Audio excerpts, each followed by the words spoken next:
Welcome to Native Yoga Toddcast. So happy you are here. My goal with this channel is to bring inspirational speakers to the mic in the field of yoga, massage, bodywork, and beyond. Follow us at Native Yoga and check us out at nativeyogacenter.com. All right, let's begin.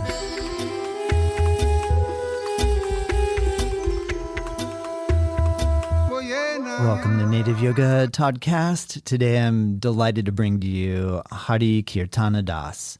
Hari is an author, a teacher, he's a public speaker, he's been practicing devotional and other yogic disciplines for over 40 years. He's lived in yoga ashrams, he's been in intentional spiritual communities, he's even worked for Fortune 500 companies and Silicon Valley startups, and he brings a wide range of spiritual knowledge and life to his classes, his workshops, and as you're going to hear here, his conversations and presentations. He is the author of the book called Journey into the Bhagavad Gita, and he gave me the opportunity, a copy I could read so I can come to the conversation with some pertinent questions. I hope you enjoy this conversation as much as I did. And click on the links below where you can very easily access and find Hari's work. Find him at hari-kirtana.com. And again, the links are below. You'll find him on all the social media handles. And you also hear he talks about a lot of content that he has about the Bhagavad Gita and the teachings he's done on his YouTube channel.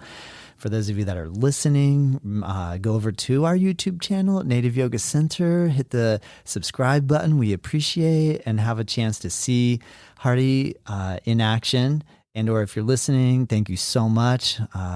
We appreciate your support. And thank you for keeping yoga alive in the world because we need it. All right, let's begin. I'm so happy to have Hari-kirtana Das here joining me today. Hari, how are you feeling? I'm feeling good. How about you? I'm really good because I'm excited because we organized this a couple months ago. I have, got intrigued by the book that you've written, which is called Journey into the Bhagavad Gita, a guide to exploring timeless principles of transcendental knowledge. And here's the important part, and integrating them into your life. And so when we planned to do this podcast, you were kind enough to let me read the book first. To be very honest with you, I'm a little over 70% through. So I'm still working. I was like, this weekend, I was like, oh man, let's go. I got to read. So I'm really enjoying it. I think you did an incredible job. And so I'm really honored to have you here and for both of us to be able to dive into some of these incredible topics that the Bhagavad Gita present us with. Can you tell me a little bit about what the first time you picked up a copy of Bhagavad Gita, what was that experience like for you? The first time I found a copy of the Bhagavad Gita, it was among many books about spiritual philosophy that my friends and I were all exploring at that time in our lives. We were all teenagers in high school. And I didn't have a lot of success. I tried to read it, and it was extremely difficult. It had a lot of references to aspects of Vedic culture that I had yet to be introduced to, so I didn't understand what the references were. It seemed very theological, and at the time, I wasn't really looking for something that was the voice of a personal deity. And the concepts were just really, really foreign. So I felt an attraction to it that I really couldn't explain, which may be why I kept coming back to it after giving up on it a few times. And the third time that I attempted to read the Bhagavad Gita, that was the time that actually worked for me. And the difference was that I was studying it in a systematic fashion with teachers and in a group. So that combination of people who actually did have some frame of reference for it, and satsang, people who were also interested in pursuing knowledge of transcendental subject matter, that really made a difference. Certainly the first time, though, I had, I think, the same reaction a lot of people have. Like, this is a very foreign language. I'm never going to be able to keep track of all of these names right up front in the first chapter. It was not the easiest read first time around. I agree with you. Which version of the Bhagavad Gita did you pick up? The first one I came in contact with was Bhagavad Gita as it is by A.C. Bhaktivedanta Swami Prabhupada. And Srila Prabhupada's edition of the Gita was also very evangelical. This was obviously written by a man on a mission. And he was also coming from, even at that time in the mid-70s, a somewhat, to me at least, anachronistic frame of reference. Some of his examples of how to understand what was being spoken about seemed a little old-timey. And so that was also part of the challenge for me. And in due course of time, I came across a few other editions of the Gita. But ironically, I suppose, it was that first edition of the Gita that I came back to, and it was through that philosophical lens of Chaitanya Vaishnavism, Bhakti Yoga, that I came to understand, I think, what the Bhagavad Gita was trying to tell me, and also came to be able to embrace the theological aspect of the Gita that at first I wasn't really very attracted to. Mm-hmm. I can attest to that. My first introduction was with the same version as well, and I had a similar challenging experience. I'm curious, were you scholarly enough to decide to read the whole thing, even though it was challenging, or was it one of those things where you got through to chapter 1 or 2 and said, okay, let me come back later? Were you able to push through and go all the way through? I don't think so. I mean, aside from not being all that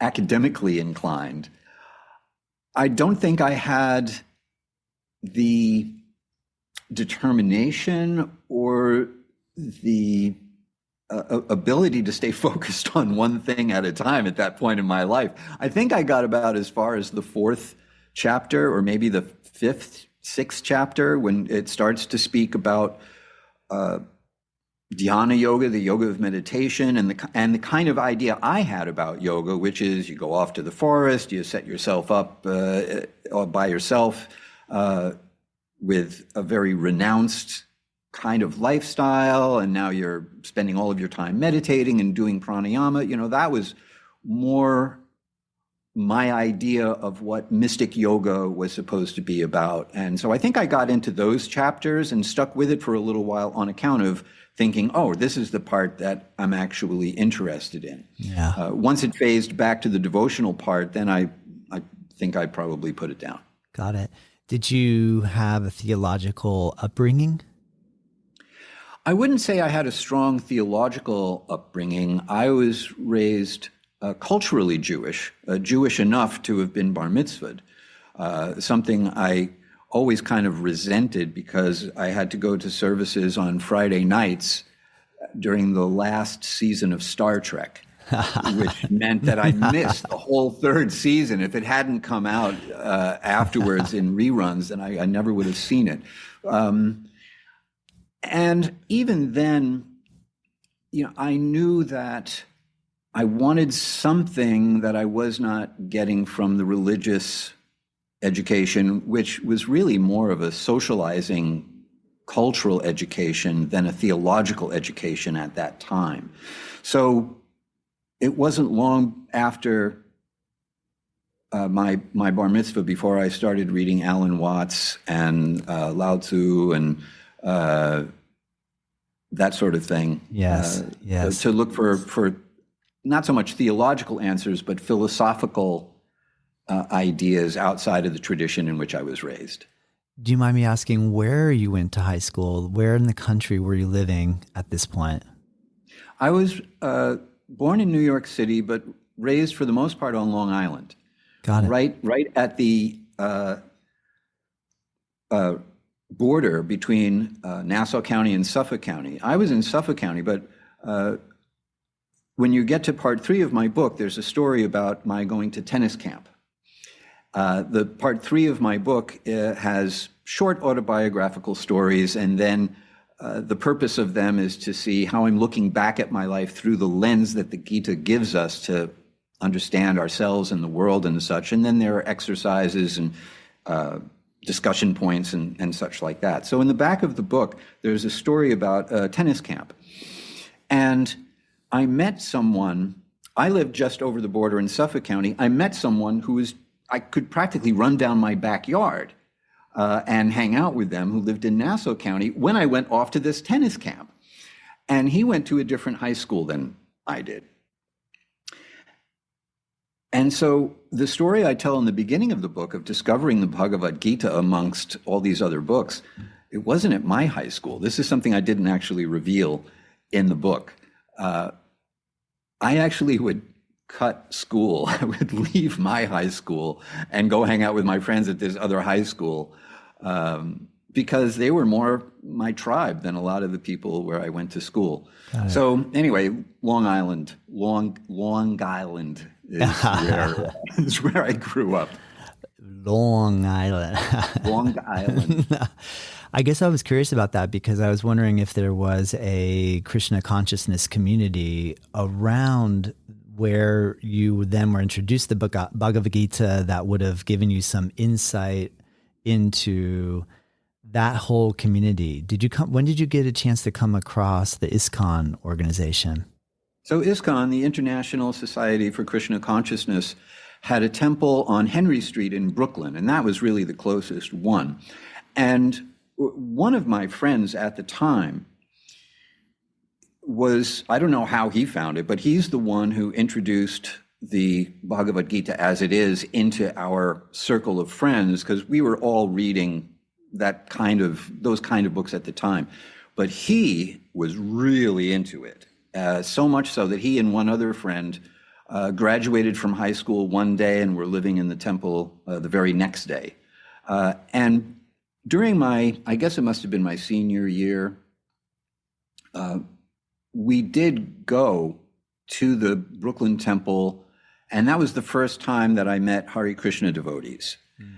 And I thought the food was great. I thought, yeah, I'll live here if this is how we're going to eat every day. Right? Yes. But that turned out not to be the case. That was the demo. It wasn't the real deal. It was actually much more austere than that during the week.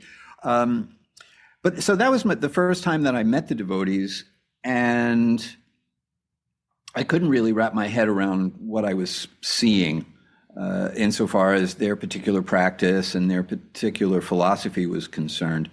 I came around later. I came around about 3 years afterwards, mostly because I needed a cheap place to live. And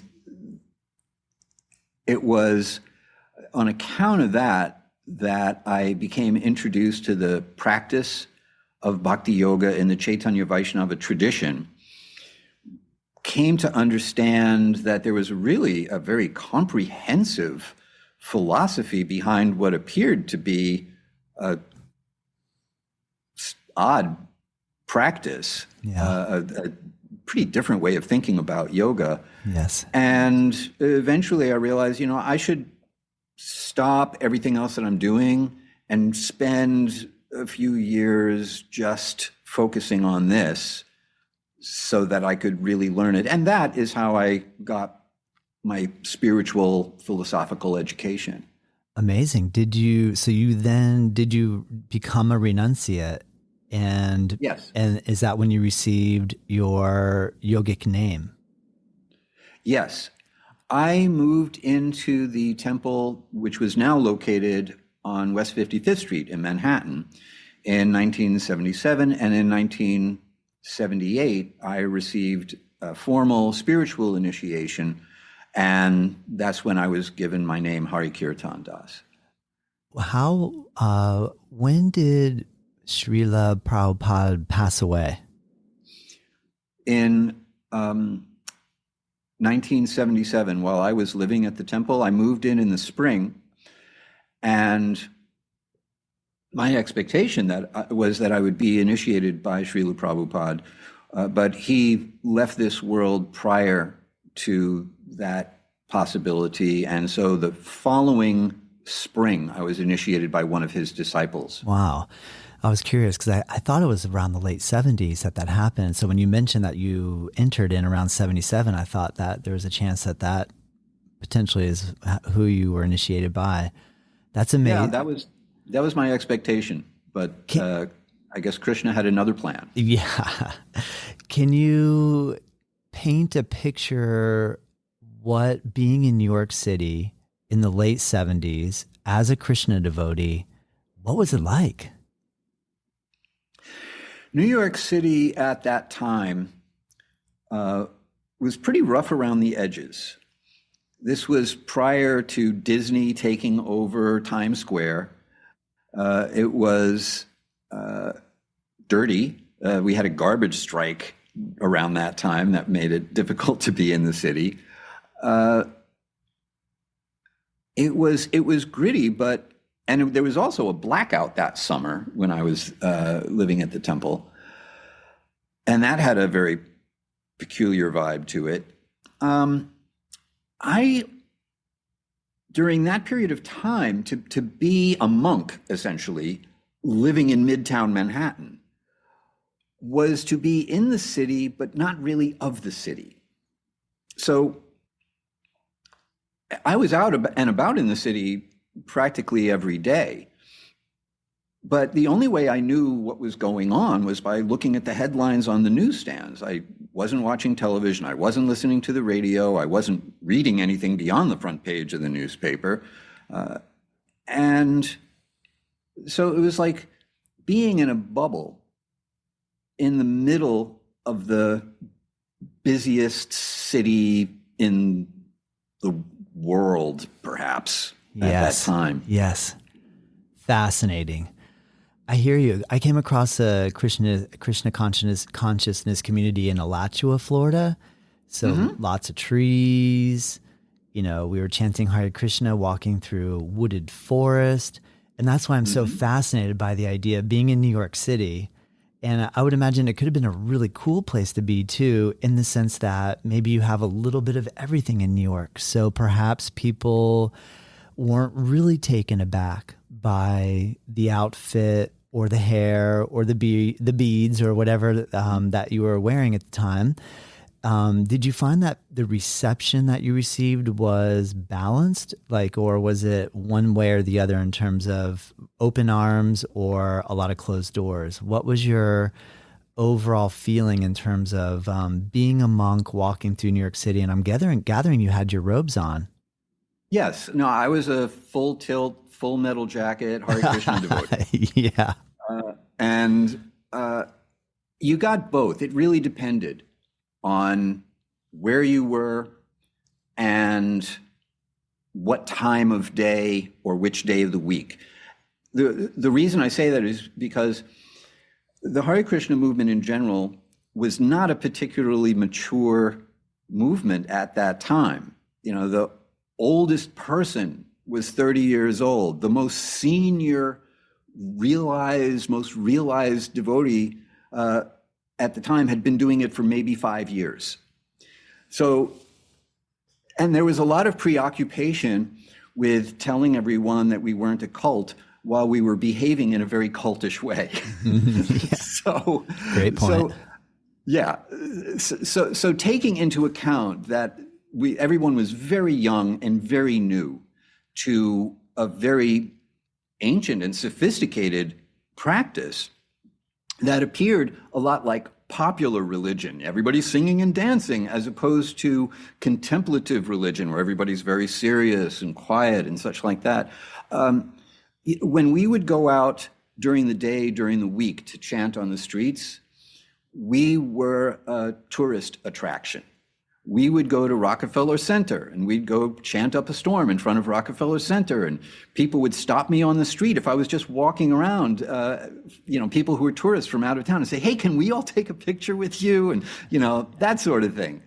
But in our, I would say, misplaced enthusiasm, we would go out on Saturday nights and we'd go to the theater district without taking into account that people were trying to enjoy the theater. So we were disruptive in ways that I wish we had not been.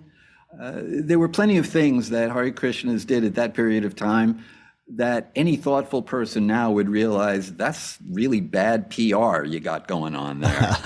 and in my youth and naivete, I was also part of that too. So it really depended on what the circumstances were.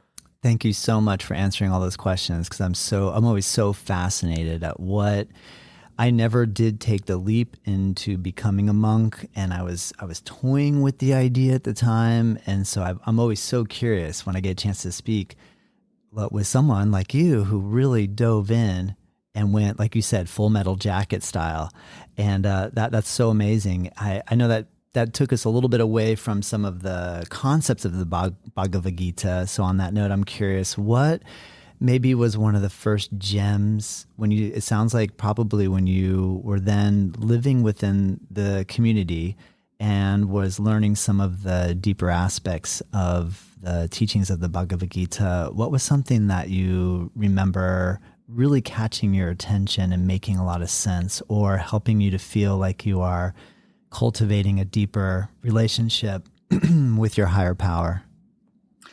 I think the thing that attracted me overall was the very first baseline philosophical idea that we find in the Bhagavad Gita, which appears in the 12th verse of the second chapter. That verse goes, "There was never a time when I did not exist." This is Krishna speaking to his friend Arjuna. There's never been a time when you did not exist. There's never been a time when all these kings, in other words, all the warriors assembled on the battlefield, did not exist, nor in the future is there any possibility that any of us shall ever cease to be. This really struck me, even the first time I read it, because it corroborated something I had felt from the time I was a child. Someone tried to explain the law of conservation of energy to me in physics, that energy cannot be created or destroyed. It can only go through transformations. And my initial response to that was, well, I'm a form of energy, therefore I cannot be created or destroyed. And, that may have had a bit to do with the fact that I was a 10-year-old boy, and 10-year-old boys tend to think they're invincible. But, yeah. It's something that stuck with me. And I think that's one of the reasons I kept coming back to the Gita. And then once I was really studying it in a serious way and had, a little bit more of a capacity for learning, the idea that jumped out at me was this concept of the three qualities of material nature, which I think is one of the most underestimated concepts of yoga philosophy in modern yoga. When we hear about yoga philosophy in the context of contemporary practice, these three qualities, first of all, you'll only hear about them in a yoga teacher training, and then they're kind of glossed over. It's kind of information, as opposed to being presented in a comprehensive way as a lens through which you can look and understand why the world is the way it is and why am I the way I am. The concept is that these three qualities, luminance, passion, and darkness, sometimes called the mode of goodness, the mode of passion, or the mode of ignorance, are like three primary colors that blend together to create the characteristics of every person, place, and thing that we experience in the world, including ourselves. And these three material qualities are understood to be the material world at its most metaphysical level. And once I started wrapping my head around this idea, then I was able to understand how I'm acting under the influence of these qualities, how other people are influenced by these qualities. For me, it was almost like discovering that I was in the Matrix and that everybody else was also in the Matrix, but they didn't know it. So that was a big takeaway for me. Can you give an example today how you might use that concept when interacting with others? Do you have like a mental experience or a thought experience where maybe you sit with someone and you can feel that they're in a nice, like, chill space, and therefore you'll kind of feel like, well, perhaps they're feeling a sense of sattvic or like luminous feeling, I'm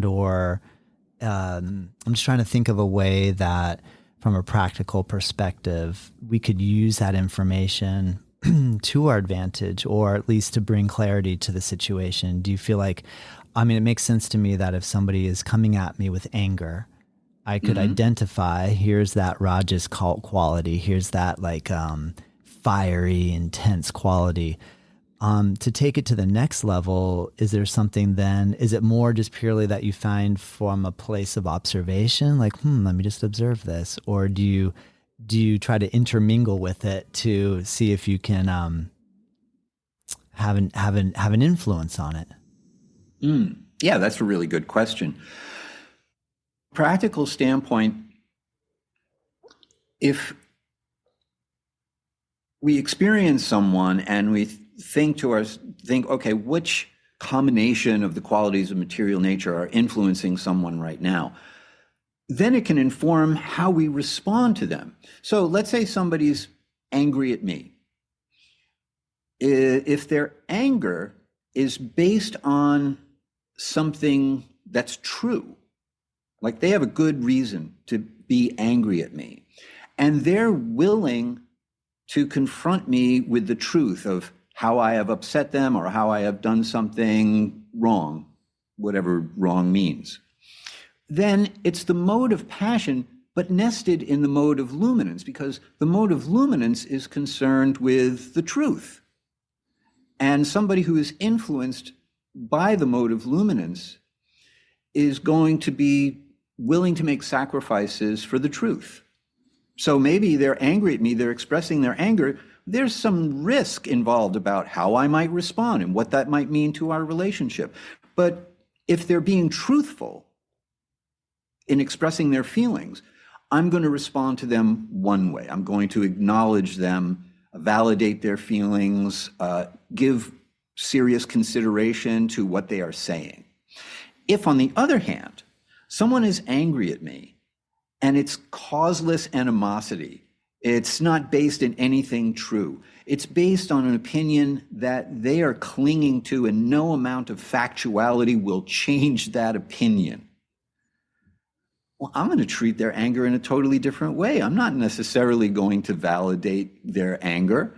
I may not choose to engage with them on the level that they're engaging with me at all. I might just think, how do I diffuse the situation, because trying to reason with this person is pointless, or I might slam back at them if I think that there's some possibility that hearing a different point of view will change how they feel, etc. So from the standpoint of the example that you just gave, anger, we can respond to anger differently depending on whether that anger, which is a rajasic thing, is nested in the mode of luminance or nested in the mode of darkness.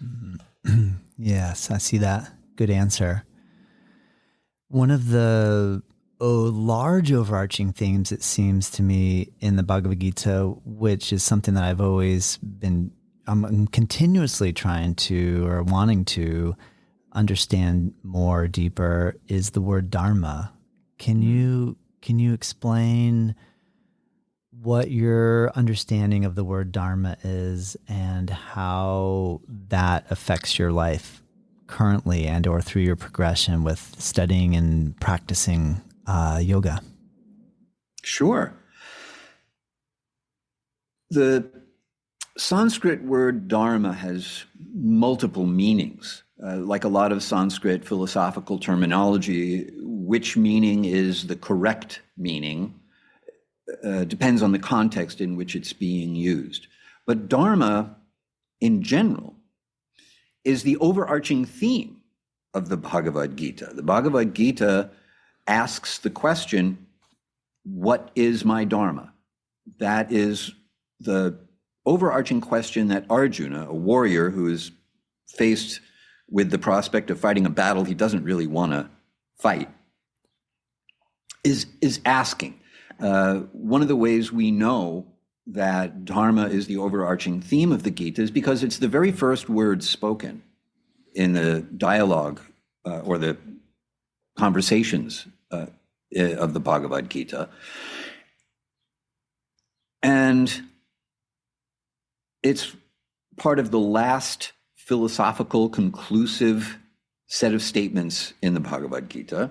And it appears as the subject matter over and over again, including as the reason that Krishna, the speaker of the Bhagavad Gita, gives for his showing up in the world in the first place, in order to reestablish principles of religion when they have receded. And I emphasize the word principles here because sometimes the word dharma is translated as religion, but it doesn't mean a specific sectarian form of faith.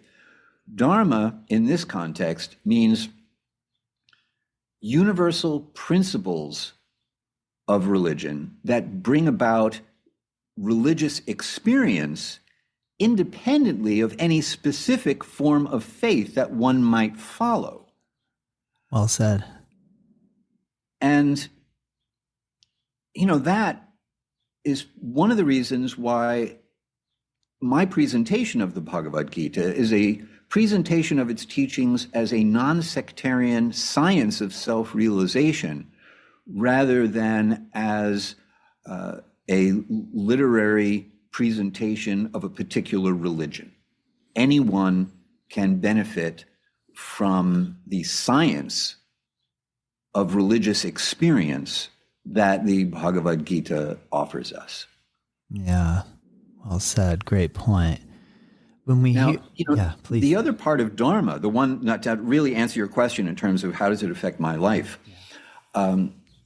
Dharma also means one's essential nature, or the essential nature of a person, place, or thing, the quality that makes it what it is, without which it wouldn't be what it is. Like it's the Dharma of the sun to shine, of rivers to flow, of fish to swim, that sort of thing.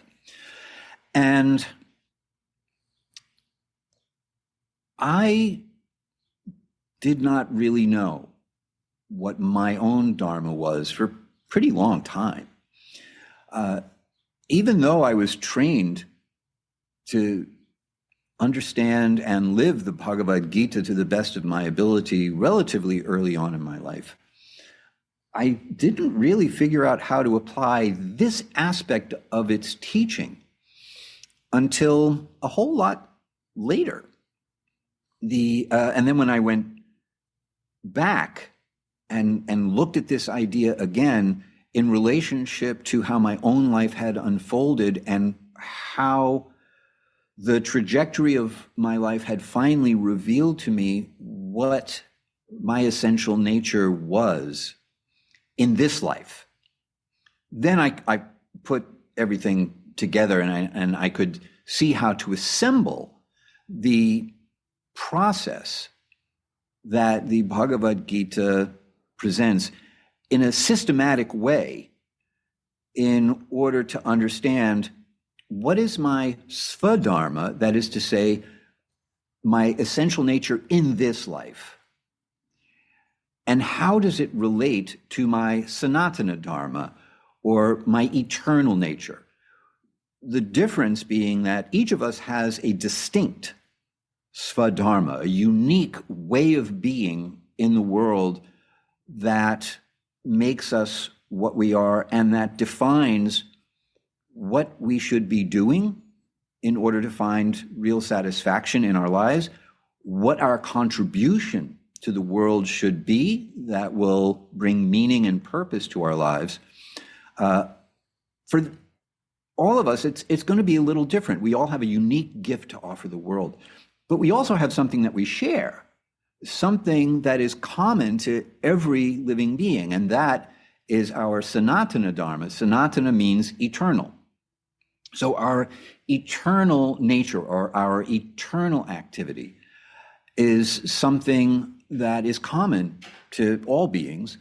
And the thing about Dharma is we want to figure out how to harmonize our individual nature with our eternal nature, our temporal nature, I should say, because one of the interesting things about the Bhagavad Gita is that it validates our individuality on a spiritual level, which is one of the very unique and amazing things about the Bhagavad Gita, is that it validates our individuality on a spiritual level and then presents us with these two ideas, that we have a essential nature in this life and an essential nature in all lives.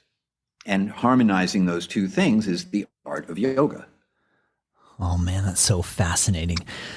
Do you remember growing up, because obviously we both grew up here in the US, one thing I remember is, I started to contemplate, what am I going to do when I grow up? And then the idea presented that, Todd, you're so lucky that you live where you live because you get to do whatever you want.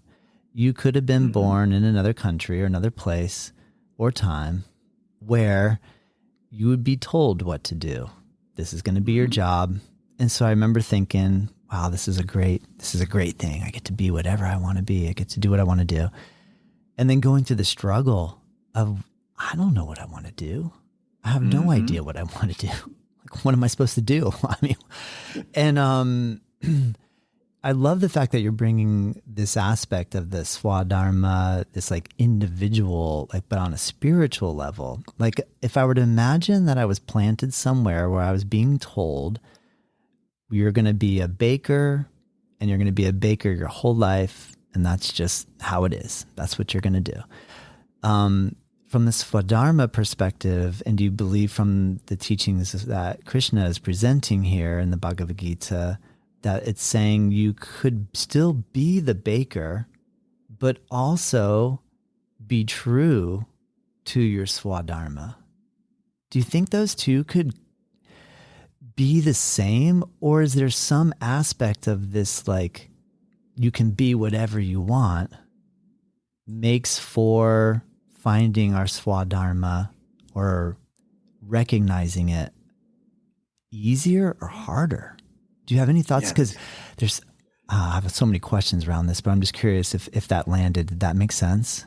Totally landed, and I can totally relate to it. One of the things that I'm very grateful to my parents for is that they gave me this idea that I could be whatever I wanted to be, and whatever I chose, they would support me. And that was great. There's so much freedom in that. And of course, yes, being born in a culture here in the United States that encourages that kind of rugged individuality and that sort of thing, So, okay, now I'm free to be whatever I want. Stay with us. We'll be right back. I really hope that you're enjoying this episode, and I just wanted to take a moment to announce a course that I'm really excited to release. It's a free course, and it's called 8 in 8, Learn 8-Limb Yoga in 8 days. My goal is to help coach you along in the Ashtanga yoga practice in a way where we take just the sun salutations, the fundamental asanas, and the final breathing poses, break it down with some philosophy videos as well, explaining the 8 limbs of Ashtanga yoga in a very easy to use, friendly course that is totally free. Click the link below, check it out. Let me know what you think. All right, let's get back to the episode.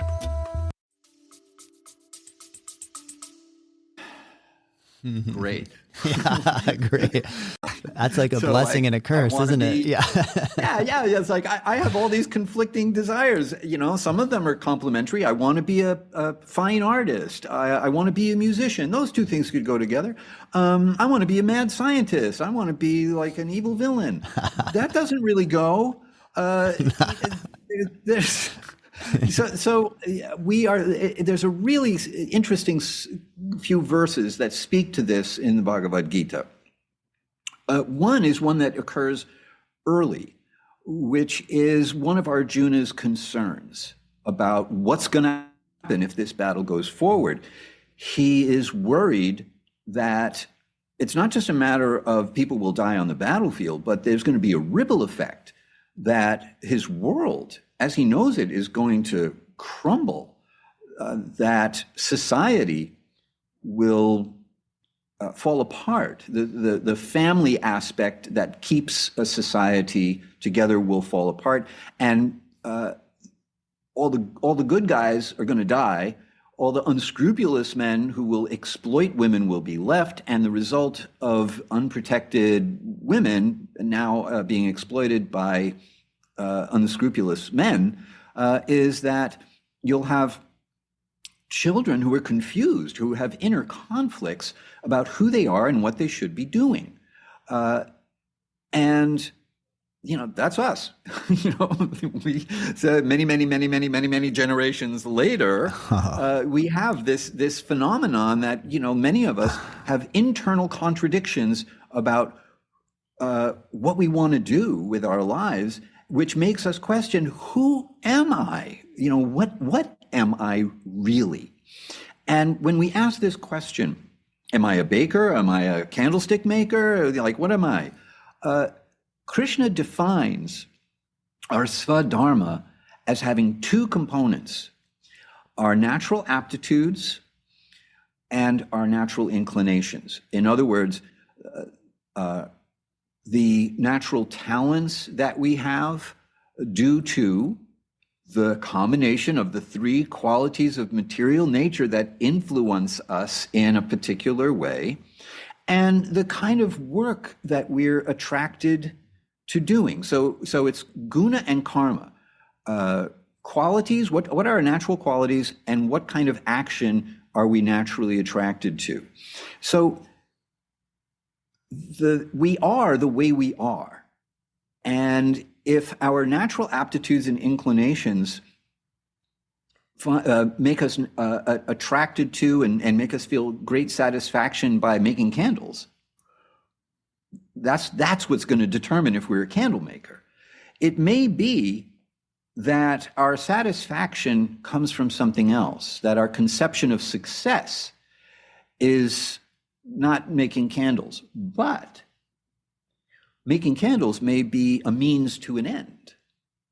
And so, to answer your question now, whether or not making candles is our Dharma, it may be our Dharma if that's where our natural aptitudes and inclinations take us and we find satisfaction in that work, or it may be the means to realizing our Dharma, because our actual Dharma is to do something else or to create a different kind of success for ourselves and for other people.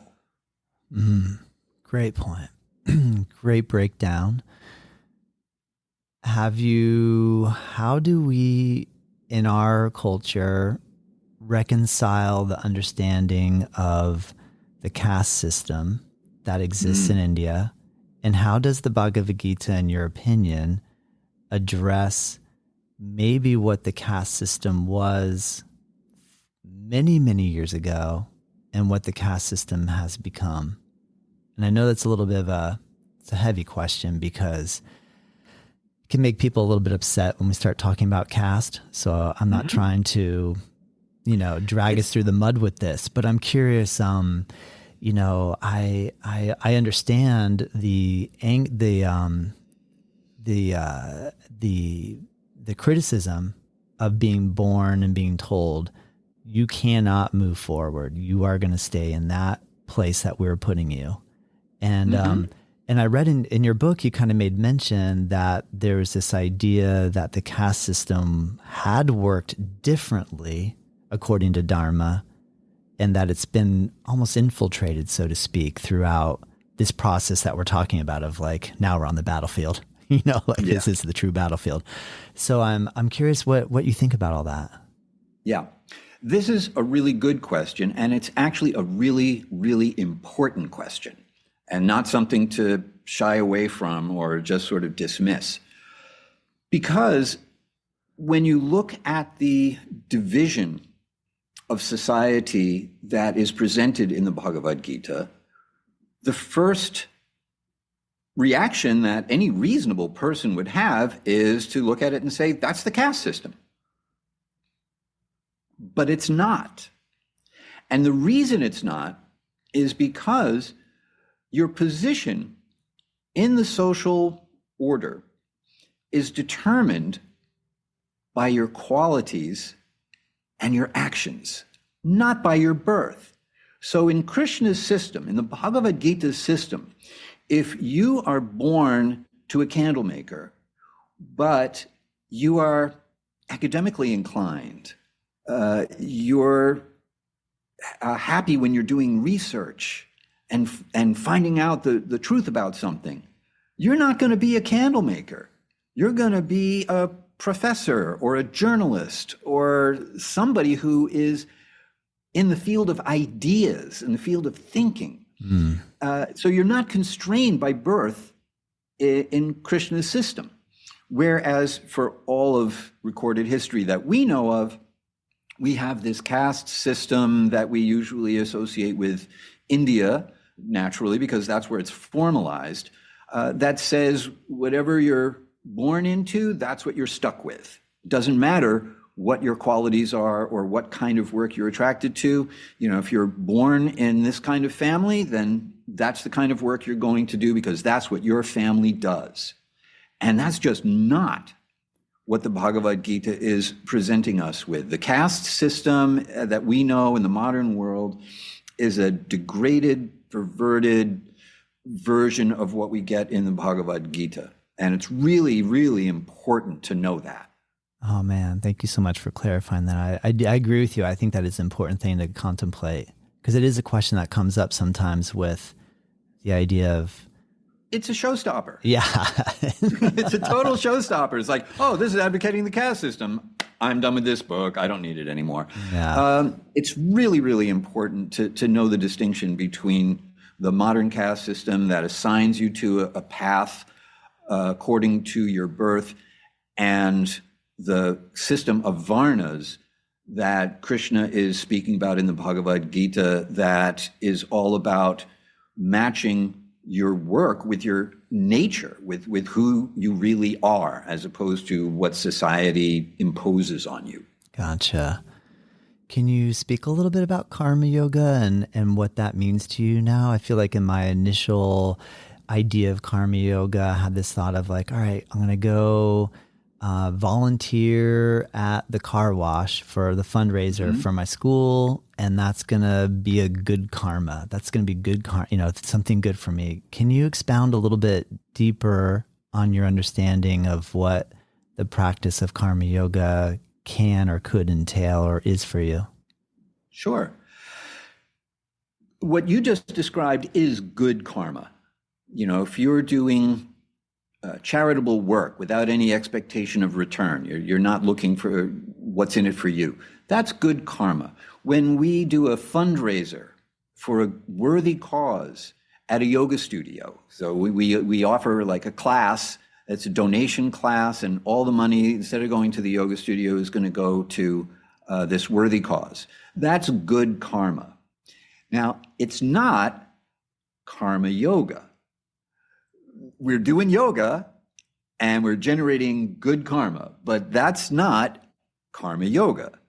Karma yoga means that we're acting in the world and offering the results of our actions to something higher than ourselves. So it begins with good karma. And because yoga means, in this sense, union, because we want to connect our actions to something higher. This is actually where the theological aspect of yoga starts to show up.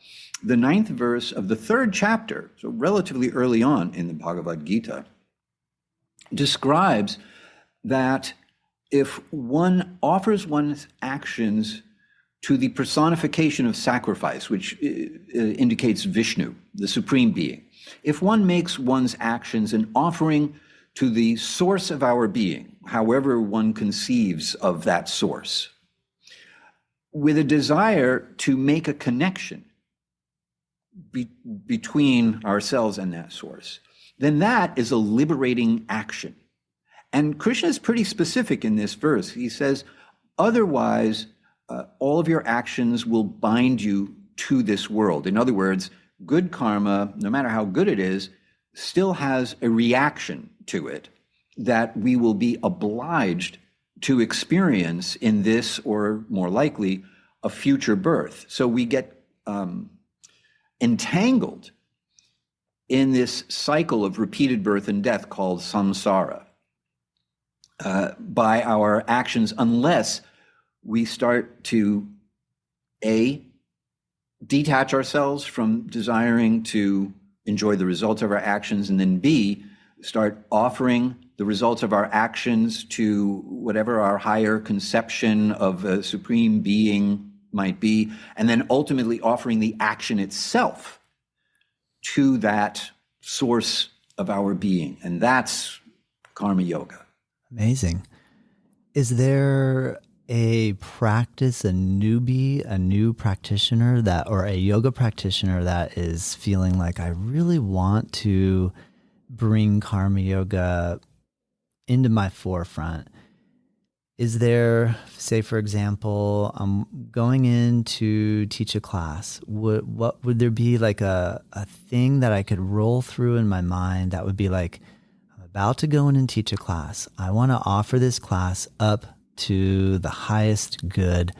And is there something where I would maybe potentially think like, I'm not going to worry about what type of compensation I receive from this. And I know I'm still working on like the more like lower level here in terms of compensation and everything, but is there something that we can do to help to bring this into life? Yeah, that's a really good question.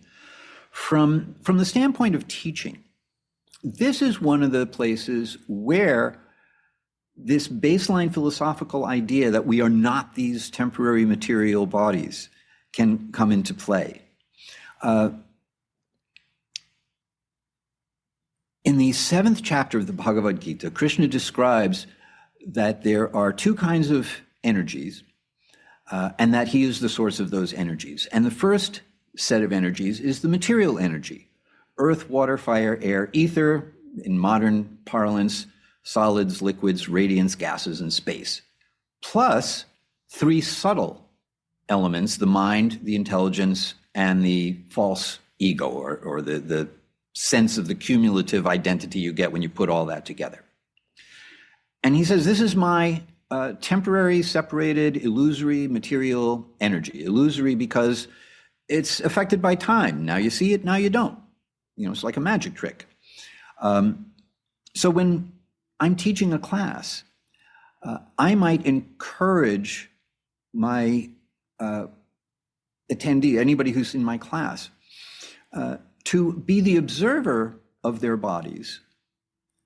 And in so far as setting an intention goes, being cognizant of the fact that we didn't create this body that we've got. All the elements that have come together to create this mind-body combination, we didn't make that. It came from somewhere else. What is the source of that energy? If you consider that you want to do your practice as an expression of gratitude for the body that you have received, as opposed to have made yourself, then you do your practice for the sake of taking care of the gift that you've been given.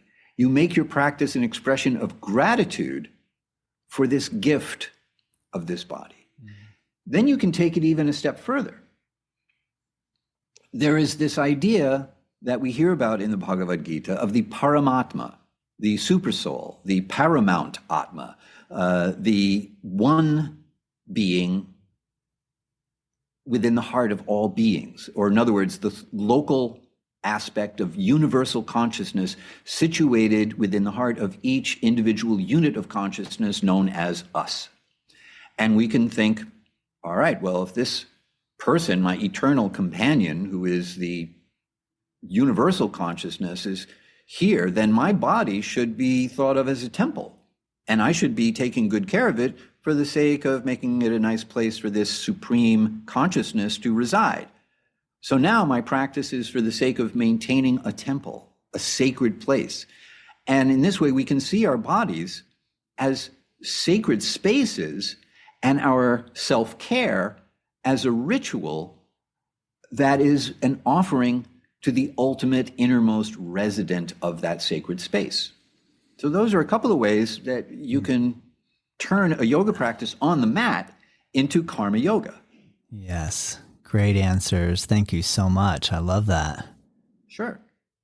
I'm also amazed that you can just be like this 9th verse of the 7th chapter. I mean, clearly you've been studying this for a long time. What was the impetus for you to write your book? Because I would imagine, like personally, if you said to me, Todd, I think you're ready. You've been reading the Bhagavad Gita since this time, and I want to hear what your thoughts are on it. How did it come to be that you decided, you know what, now I'm going to do this. I want to present this information. I mean, one of the things that I find very helpful with your book, because I've been encouraging people to read Bhagavad Gita for years now, and I'm always wondering to myself, which book should I have them jump into? Should I give them the Prabhupada version? Should I, Eknath Eswaran has a very nice, condensed, he's a little bit easier to read for the first timer.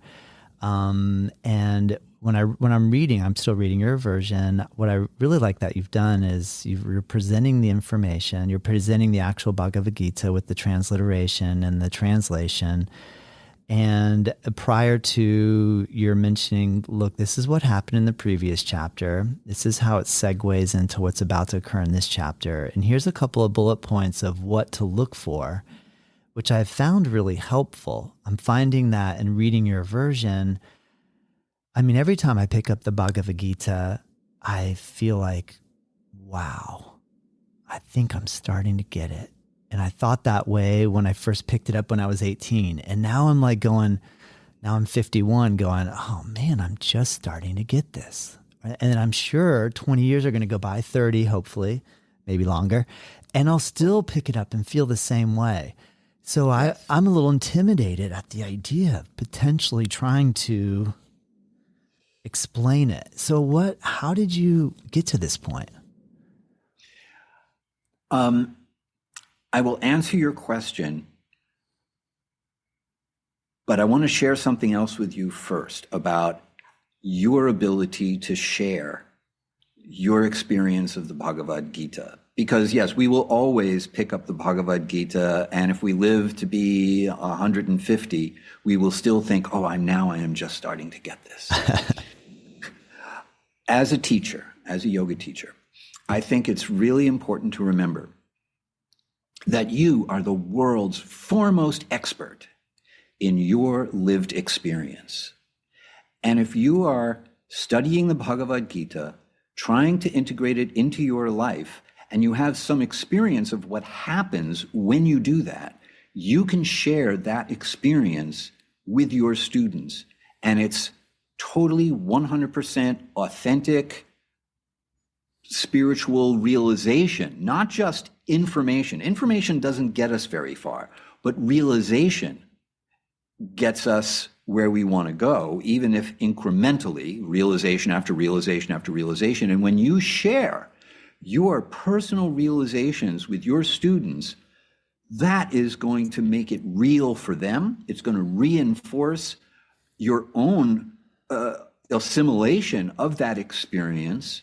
Everybody wins. And there's no possibility of imposter syndrome because you're not trying to teach it from some academic level. It's your lived experience. Who knows more about that than you? So that's what I have to say about any hesitation you might have about sharing your experience. Don't think in terms of I'm going to teach the Bhagavad Gita. Just think in terms of I'm going to share my experience of the Bhagavad Gita with my class. Thank you, Hari. So now, I wrote my book because I just saw the need. It was unbelievable. There's so many translations of the Bhagavad Gita. Like, really? And we need to have another one? And the answer was an emphatic yes. And the reason that that happened was because I was offering not just really workshops, but like discussion groups on like book club type stuff. And I would tell people, bring any edition of the Bhagavad Gita you have, and we'll compare. We'll learn by like checking out all these different translations. So people would bring Mitchell's translation and Eknath Easwaran's and other editions. Graham Schwagg's edition of the Bhagavad Gita, which is a really, really nice edition. They'd bring all these Bhagavad Gitas and we'd look at the same verse in the different translations and then discuss. And then if people asked me, what Bhagavad Gita should I get? I would have to say, well, you need 3. And you need to like cross-reference everything. Yeah. And then I realized, that's not helpful. No one's going to do that. So I saw, because I was teaching yoga, I was hearing, what are the questions people have? What do people want to get from the Bhagavad Gita? Or what are the stumbling blocks? Or what are the showstoppers? What makes them put it down? So I started doing a series of online classes in 2018, where I took just a cluster of related verses and spoke for about an hour or so on Zoom. This was prior to the pandemic, so Zoom was still a relatively new thing.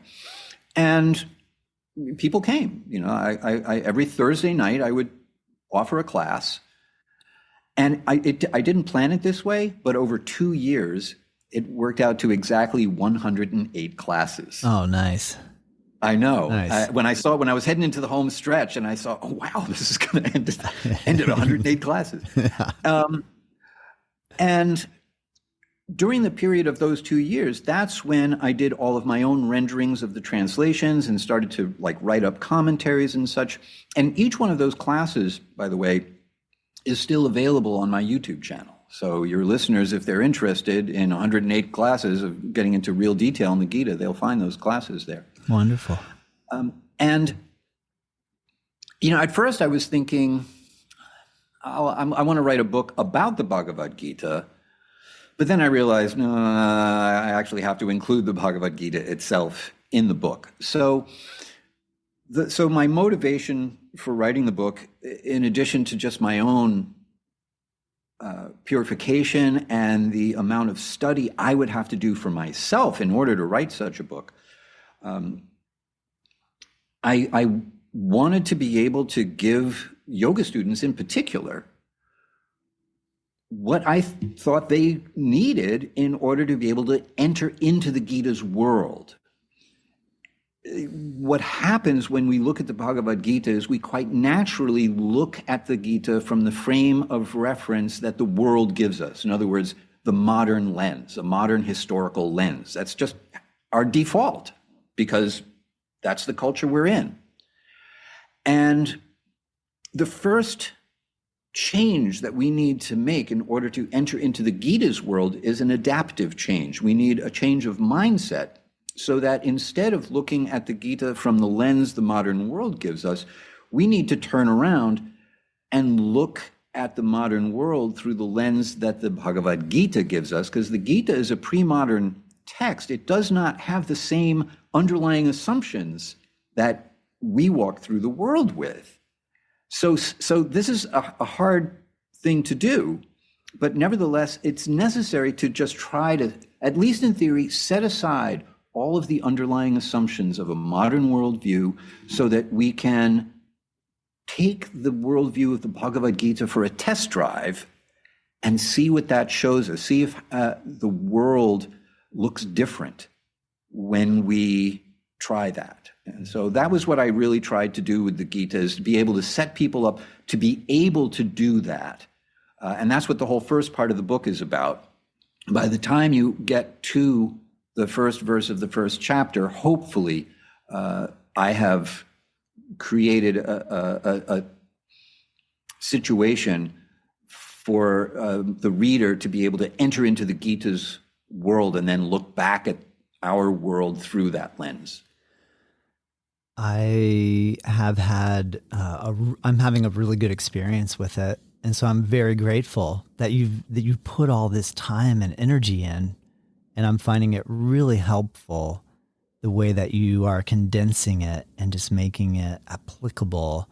I am truly feeling like I'm getting a deeper sense of it, and bringing That's very gratifying to hear. Yeah, well, great job, and bringing some of these aspects that I hear about and making it. Oh, now I think I'm understanding that a little differently. I'm starting to see that a little differently, or a way that I can apply that in my daily life. So I think you've done a fantastic job. At the time that this podcast is released, you made mention you have a course coming up. Can you tell me a little bit about what this new course that you're going to be conducting is going to be about? Yeah, the course is called Finding Your Dharma.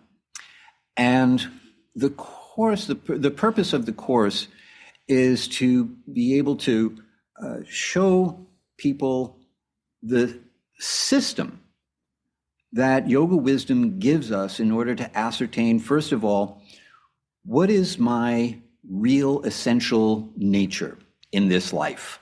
What are my natural aptitudes? What are my natural inclinations? What is my conception of success? And what I've devised, based on the teachings of the Bhagavad Gita, is a way to do this kind of guided introspection. And what I have found when I've run this course with select students is that it's full of surprises. That what we think our Dharma is and what it really is may turn out to be different things. So right now, I think especially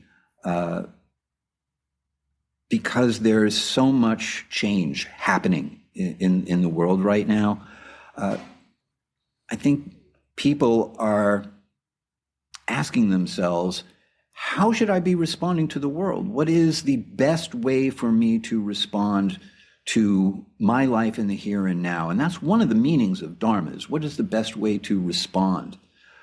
So in terms of finding both a career path that is actually satisfying and rewarding, or that is a means to something that is satisfying and rewarding, and also aligning our work, how we make our way in the world, with our lives in the bigger picture. That's really what the course is for. It's a course that will help people overcome obstacles that stand in the way of living a life that's truly inspiring and that makes you feel, yes, this is what I was meant for. This is what I should be doing. Finding a way to move through the world that feels right because it actually is right. Wow. Amazing. Great job, Hari. I mean, I can understand where you're coming from in the sense of like, if I've been able to achieve some sense of I've found my Dharma, or I am finding my Dharma every day, I'm living it, I'm feeling it, but how do I help other people do that? And obviously that's a much more challenging endeavor, but I like that you're tackling or maybe a different word would be like I'm going to engage in this challenge. Okay. I'm going to tackle this challenge, and I'm going to help. I'm going to try to help people. I'm going to try to figure out a way to help them be able to find the same sort of satisfaction in life, right? And or the same sort of sense of purpose and belonging. So I think, man, how cool. Great job, Hari. I mean, thank you very much. I commend you. Yeah. Yeah, I certainly hope that that's the effect that it has. Yeah, understood. When you do have that feeling like, yeah, this is where I need to be. This is I am now properly situated. Then it really helps us to stay grounded when external circumstances are shaky.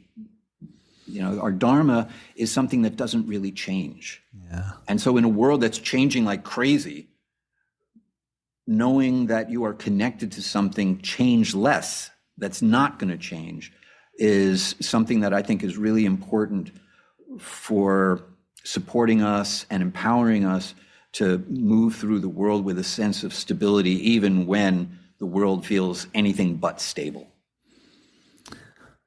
Well said.